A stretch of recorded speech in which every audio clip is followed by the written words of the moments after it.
Hello दोस्तों, चलिए आज हम कुछ करंट अफेयर्स के जो प्रश्न हैं उसको देखते हैं, हल करते हैं। तो देखिए, पहला प्रश्न है, बिहार आर्थिक समीक्षा 2024-25 निम्नलिखित में से किसके द्वारा पेश किया गया? इसका उत्तर हो जाएगा सम्राट चौधरी। ठीक है, देखिए ये 28 फरवरी 2025 को पेश करते हैं और ये बिहार का 19वां आर्थिक समीक्षा है। अच्छा, पहला जो आर्थिक समीक्षा था बिहार में 2006-07 में, उस समय उप मुख्यमंत्री और जो वित्त मंत्री थे श्री सुशील कुमार मोदी। ठीक है, चलिए अगला प्रश्न देखते हैं कि बिहार आर्थिक समीक्षा 2024-25 के अनुसार बिहार का वर्तमान मूल्य पर सकल राज्य घरेलू उत्पाद कितना है? तो देखिए इसका उत्तर हो जाएगा 14.5%। 14.5% जो है सकल राज्य घरेलू उत्पाद, ये वर्तमान मूल्य पर है। और अगर हम स्थिर मूल्य पर बात करें तो स्थिर मूल्य पर जो है 9.2% है। ठीक है, चलिए अगला प्रश्न है कि देखिए ये हटा दीजिए, बिहार आर्थिक समीक्षा 2024-25 के अनुसार वर्तमान मूल्य पर बिहार का प्रति व्यक्ति आय कितना है? देखिए वर्तमान मूल्य पर प्रति व्यक्ति अगर आय की हम बात करें तो 66,828 रुपया है। 66,828 रुपया जो है इसका वर्तमान मूल्य पर प्रति व्यक्ति आय है। और अगर हम स्थिर मूल्य पर बात करें तो 36,333 रुपया इसका आय है, प्रति व्यक्ति आय होगा। ठीक है, चलिए अगला प्रश्न देखते हैं कि बिहार आर्थिक समीक्षा के अनुसार बिहार के 3 सबसे संपन्न जिला कौन से हैं या क्रमशः हैं? तो देखिए ऑप्शन जो है ये पटना, बेगूसराय और मुंगेर है। ठीक है, पटना की अगर हम बात करें तो 1,21,396 रुपया है और ये बिहार में सबसे अधिक प्रति व्यक्ति आय वाला जिला है।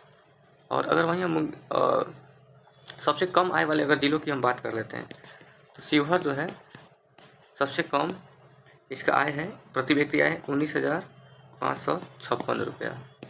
ठीक है, इसके बाद अगर देखा जाए तो सीतामढ़ी और उसके बाद देखें तो अररिया। ठीक है, चलिए अगला प्रश्न देखते हैं कि आर्थिक समीक्षा 2024, ये बिहार का है आर्थिक समीक्षा 2024-25 के अनुसार वर्ष 2023-24 में राज्य की अर्थव्यवस्था में विभिन्न क्षेत्रों के हिस्सा के संबंध में कौन सा कथन सही है? तो देखिए प्राथमिक क्षेत्र का जो योगदान है 19.9% है, ये बिल्कुल सही है। द्वितीयक जो क्षेत्र है 21.5% का योगदान देता है। ठीक है, तीसरा जो क्षेत्र है 58.6%, ये भी सही है। तो उपरोक्त में से सभी जो कथन है वो सही हो जाएगा। ठीक है, आगे देखते हैं, विश्व आर्द्र भूमि दिवस कब मनाया जाता है? विश्व आर्द्र भूमि दिवस 2025 का थीम बताना है। सबसे पहले ये समझते हैं कि ये मनाया कब जाता है। ठीक है, लेकिन देखिए विश्व आर्द्र भूमि दिवस जो है 2 फरवरी को मनाया जाता है और वर्ष 2025 का इसका जो थीम है वो है साझा भविष्य के लिए आर्द्र भूमि का संरक्षण। ठीक है, तो ऑप्शन ये वाला सही हो जाएगा। चलिए अगला प्रश्न है कि विश्व वन्य जीव दिवस कब मनाया जाता है? विश्व वन्य जीव दिवस कब मनाया जाता है? तो देखिए, तो विश्व वन्य जीव दिवस जो है 3 मार्च को मनाया जाता है और इस बार का इसका थीम है wild life conservation, finance, investing in people and planet. तो 2025 में जो विश्व वन्य जीव दिवस मनाया गया 3 मार्च को, उसका theme wild life conservation, finance, investing in people and planet है। ठीक है, इसको याद रखना है। चलिए अगला है कि विश्व कैंसर दिवस है हाल ही में 4 फरवरी 2025 को मनाया गया, इसका थीम क्या है? तो united by unique, united by unique जो है इस बार का थीम था। ठीक है, चलिए अगला प्रश्न है कि विश्व पृथ्वी दिवस वर्ष 2025 में विश्व पृथ्वी दिवस जो है मनाया गया है। इस बार का इसका थीम जो है क्या है, तो देखिए ये सबसे पहले देखते हैं कि विश्व पृथ्वी दिवस जो है 22 अप्रैल को मनाया जाता है प्रति साल, और इसका थीम क्या है इस बार का, तो हमारी शक्ति, हमारा ग्रह, इस बार इसका थीम था। ठीक है, चलिए अगला प्रश्न है,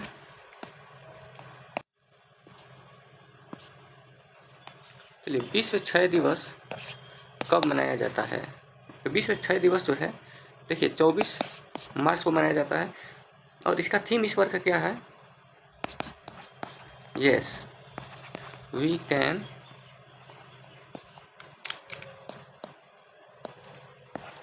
एंड टीबी। ठीक है, कमिट, इन्वेस्ट, डिलीवर। ठीक है, इसका थीम है। चलिए अगला प्रश्न है कि भर्गवास्त्र क्या है। देखिए भर्गवास्त्र जो है एक एंटी ड्रोन विरोधी प्रणाली है। ठीक है, जो किसी भी आकाशीय मिसाइल जैसी कुछ भी चीज़ें होंगी उसको ये हवा में ही नष्ट कर देगा। चलिए आगे देखते हैं, अगला प्रश्न है कि निम्नलिखित में से कौन ऑक्सफोर्ड डिक्शनरी द्वारा वर्ड ऑफ द ईयर 2024 चुना गया है। तो उत्तर हो जाएगा ब्रेन रॉट। ब्रेन रॉट जो है इस बार का वर्ड ऑफ द ईयर चुना गया है। ठीक है, चलिए आगे चलते हैं अगले प्रश्न पे कि देखिए एफडीआई की सीमा को 74% से बढ़ाकर 100% करने के लिए निम्नलिखित में से किस समिति का गठन किया गया है। तो उत्तर हो जाएगा दिनेश खारा समिति। चलिए अगला प्रश्न है कि हाल ही में राष्ट्रीय तटीय अनुसंधान केंद्र द्वारा जारी एक रिपोर्ट के अनुसार भारत के तट रेखा में कितने प्रतिशत की वृद्धि हुई है। तो 47.6 47.6% की वृद्धि हुई है। चलिए अगला प्रश्न है कि हाल ही में राष्ट्रीय तटीय अनुसंधान केंद्र द्वारा जारी रिपोर्ट के अनुसार भारत में कुल तटीय रेखा की लंबाई कितनी हो गई है। तो 11,098 kilometre, option number B number हो जाएगा। तो अगला नंबर देखते हैं कि खेलो इंडिया पैरा गेम्स 2025 का आयोजन कहाँ किया गया। तो देखिए उत्तर हो जाएगा नई दिल्ली। चलिए अगला है प्रश्न कि